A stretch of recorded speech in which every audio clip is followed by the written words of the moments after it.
الحمد للہ رب العالمین اما بعد فاعوذ باللہ من الشیطان الرجیم بسم اللہ الرحمن الرحیم۔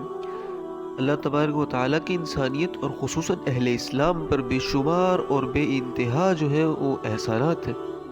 ان میں انسان بنانا، پھر خاتم الانبیاء حضرت محمد الرسول اللہ صلی اللہ علیہ وسلم کا امتی بنانا، ہماری ہدایت کے لیے قرآن کریم کا اتارنا، اس کی تبیین و توضیح کے لیے رسول کریم صلی اللہ علیہ وسلم کو معلم بنانا، قرآن و سنت پر پورا عمل کرنے والے صحابہ اکرام رضوان اللہ علیہم اجمعین کو نجوم ہدایت بنانا، اسی طرح اپنی الوہیت اور رسول خدا صلی اللہ علیہ وسلم کی اطاعت کے لیے کلمہ شہادت کی صورت میں اقرار کرانا، اپنی عبادت اور بندوں کی بندگی کے اظہار کے لیے 5 وقتہ نماز فرض کرنا،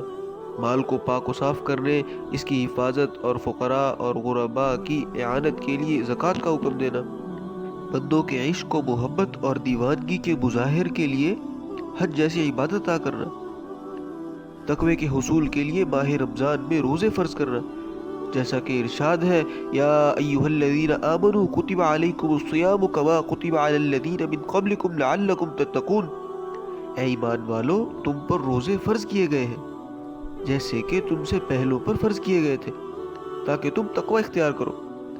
اور حدیث مبارکہ میں ہے بنی الاسلام علی 5 شہادت ان لا الہ الا اللہ وان محمدا عبدہ ورسولہ واقام الصلاۃ وایتاء الزکاۃ والحج والصوم رمضان،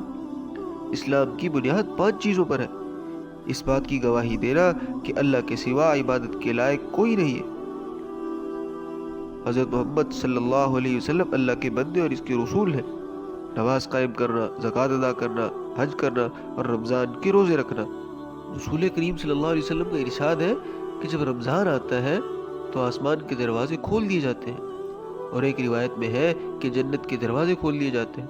اور دوزخ کے دروازے بند جاتے ہیں اور شیاطین جکڑ دیے جاتے ہیں، اور ایک روایت میں بجائے ابواب جنت کے ابواب رحمت کھول دیے جانے کا ذکر ہے۔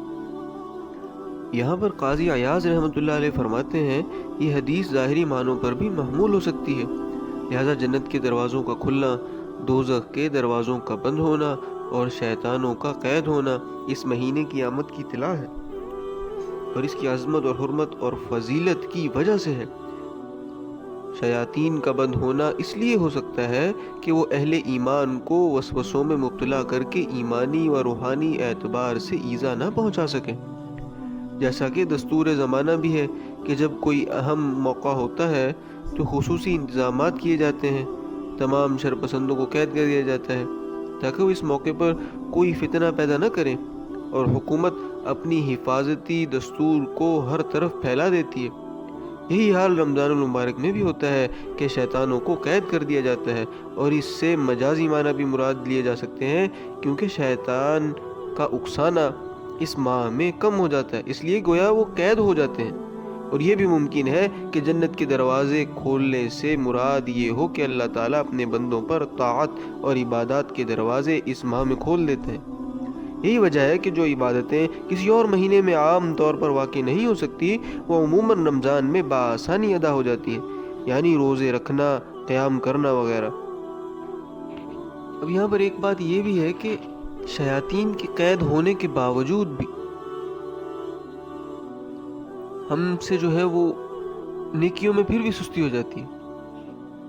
اپنی نمازوں میں، تراویحوں میں، قرآن پاک کی تلاوت میں۔ یہ ایسا کیوں ہوتا ہے؟ تو میرے عزیزو یہ یاد رکھیں کہ یہ ہمارا نفس ہے جسے سارا سال ہم نے کھلایا پلایا، اس کی پرورش کی، برے کاموں میں اس کو مبتلا رکھا، اللہ کی نافرمانیوں میں، نبی کی نافرمانی میں اس کو مبتلا رکھا۔ اب یہ 2-4 دن میں تھوڑی صحیح ہو جائے گا، اس پہ لیے محنت کرنی پڑے گی۔ وہ یوسف علیہ السلام کا قول ہے نا النفس لامارۃ بالسوء الا من رحم ربی، کہ انسان کا جو نفس ہے اسے برائی ہی سکھاتا رہتا ہے، مگر وہ جس پر اللہ کا رحم ہو وہ اس سے بچ سکتا ہے۔ اب اللہ کی رحمت کے اندر ہم کیسے آئیں گے؟ کیسے اپنے نفس کو نفس امارہ سے نفس مطمئنہ بنائیں گے؟ اللہ کی رحمت کے اندر آنے کے لیے جو ہے وہ گناہوں سے بچنا پڑے گا۔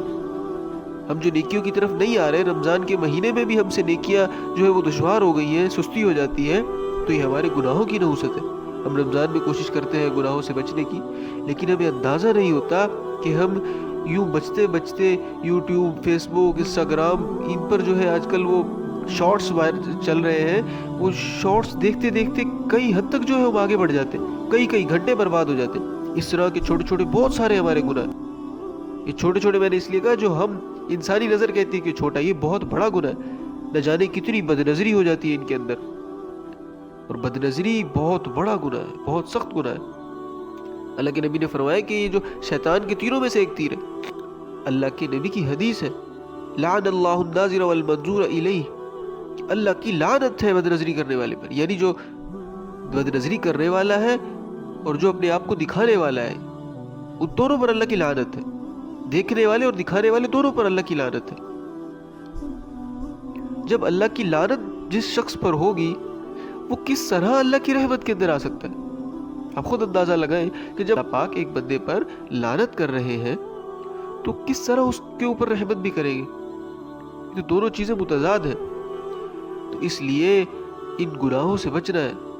بد نظری سے بچنا ہے، یہ سوشل میڈیا کی نحوست سے بچنا ہے، اپنے آپ کو بچانا ہے۔ پھر جو اللہ کی رحمت کے اندر ہم داخل ہوں گے، پھر نفس مطمئنہ، نفس امارہ جو ہے وہ نفس مطمئنہ بن جائے گا۔ اب رمضان کا موقع ہے، یہاں پر جتنی ہم سے ہو سکے ہم نیکیوں کے اندر حریص ہو جائیں، لالچی ہو جائیں۔ رمضان کی ہر رات جو ہے وہ ایک منادی اعلان کرتا ہے، یا باغی الخیر اقبل و یا باغی الشر اقصر، اے خیر کے طلبگار آگے بڑھ اور اے شر کے طلبگار رک جا، یعنی خیر کے متلاشی اللہ تعالیٰ کی رضا والے کاموں میں مشغول ہو جا اور اس کی نافرمانی اور گناہوں سے باز آ جا۔ یہی وجہ ہے کہ اس کا اثر اور ظہور ہر آدمی اپنی آنکھوں سے دیکھتا ہے کہ رمضان میں اہل ایمان کا عموماً رجحان اور میلان نیکیوں اور عبادتوں کی طرف زیادہ ہو جاتا ہے۔ وہ اپنے آپ کو جو ہے وہ عبادت کے اندر تھکانے والے ہوں، کیونکہ عبادتوں کی جو تھکاوٹیں ہیں وہ تو اتر جاتی ہیں، مگر نامہ اعمال میں اس کا اجر جو ہے وہ باقی رہ جاتا ہے۔ اس لیے ہمیں اس جسم کو خوب تھکانا چاہیے، جتنا ہو سکے تھکائیں۔ مومن کو چاہیے کہ نیکی کر کے تھکے اور تھک کے نیکی کرے۔ پچھلے سال رمضان میں آپ نے جو عبادتیں کی، آج آپ کو اس کی تکلیف اور تھکاوٹ یاد نہیں ہے، مگر آپ کے نامہ اعمال میں اس کا اجر موجود ہے۔ رمضان میں طبیعت جب بھی سستی کی طرف جائے تو آپ اپنے نفس کو یہ یاد کروائیں کہ تھوڑے سے دن رہ گئے، ایام معدودات، گنتی کے دن ہیں، ابھی گزر جائیں گے۔ اللہ پاک ہمیں زیادہ سے زیادہ جو ہے وہ نیکیاں کرنے کی توفیق عطا فرمائے، برائی